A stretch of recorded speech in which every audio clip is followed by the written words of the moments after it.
Hello, welcome back to the Luxe Budget. My name is Emily, and today I wanted to talk you through a pairing that I made just kind of off the cuff. If you remember from my last video, I have this bottle of Westry Pinot Gris from Oregon, and I wanted to have a glass of it today. It's been a long day. I went to work, went to a workout class, got my nails done, came home, made dinner, and it is 8:25 and I am ready for bed. But I'm trying really hard to eat well and find good, solid recipes that are easy to make but fill all of the requirements that I have, that they're a little bit decadent, that they are health forward. And yeah, so this one, so again, this is a Pinot Gris from Oregon. I'm gonna pour just a little bit out and we're gonna take a sip here. When I was thinking about what I wanted to pair with this, I think of a couple different things. The first of which being, what do I have readily available at home? I'm not a big, you're drinking this so you need to go out and get something new. It's more like adapting the food that you have available to suit the wine that you've got. That's how I look at it, at least. So today I ended up making, it's hard to give you the right angle here, but I ended up making a crying tiger chicken bowl, which is essentially just, I have chicken thighs, a little white rice here. The chicken thighs are marinated in oyster sauce, fish sauce, fish sauce, soy sauce, and a little brown sugar. And then it's topped with this like red onion, cilantro, Thai chili, fish sauce, and soy sauce, maple syrup compilation.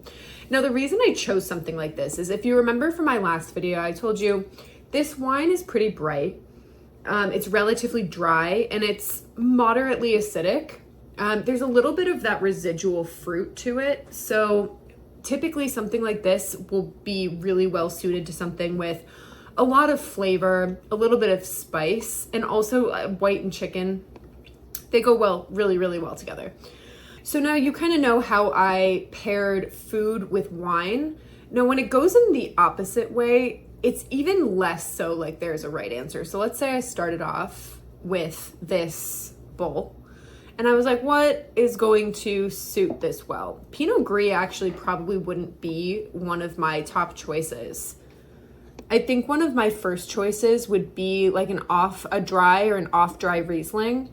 And part of the reason for that is it's got that high acidity. It's a little tiny bit sweet on the end if you get the off-dry. And it can complement the chicken while also kind of tampering down some of the residual effects from the heat in this dish.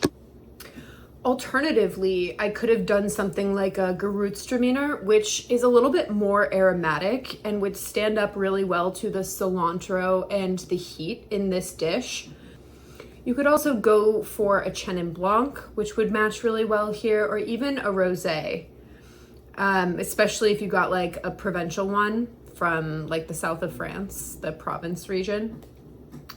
What I'm really trying to get at in this video is that wine pairing is an art and not a science. So when you have a glass of wine, there is no correct dish to go along with it, in the same way that if you have a specific kind of food that you're eating, there's no right wine. There might be a bundle of selections, like you'll notice for this one.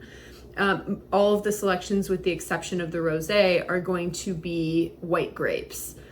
You can typically, in the same way that people always say, don't pair fish with like a heavy red wine, there are some exceptions, like salmon and light-bodied Pinot Noir can go really well together. There are general rules of thumb when it comes to pairing things, but there are no hard and fast rules. And at the end of the day, it's about what you like and what you think is going to match well. So I urge you to look at wine and food pairing as almost just an opportunity to be intentional about what you're eating. Think about the food. So in this case, you've got something that's very aromatic, something that's got a lot of flavor to it. It's got some spice, but it's also got chicken and it's also got rice. what would taste good with that? I can tell you right now, with all how bright this is, a really viscous red wine does not sound good. It's not simpatico.